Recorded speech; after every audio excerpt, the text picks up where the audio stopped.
কেমন হবে সেই দিনটি? সঞ্জিদা আজিজ জানাচ্ছেন বিস্তারিত।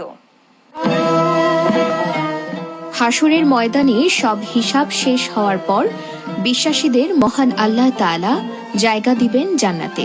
সেই জান্নাত হবে পরম শান্তি এবং নিয়ামতের জায়গা, যেখানে মানুষের কোনো ইচ্ছাই অপূর্ণ থাকবে না।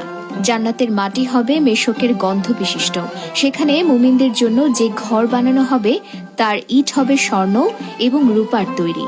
এছাড়া জান্নাতের রাস্তাগুলো হবে মুক্তার তৈরি, আর ঘাস হবে জাফরানের। সেখানে কারো বয়স বাড়বে না।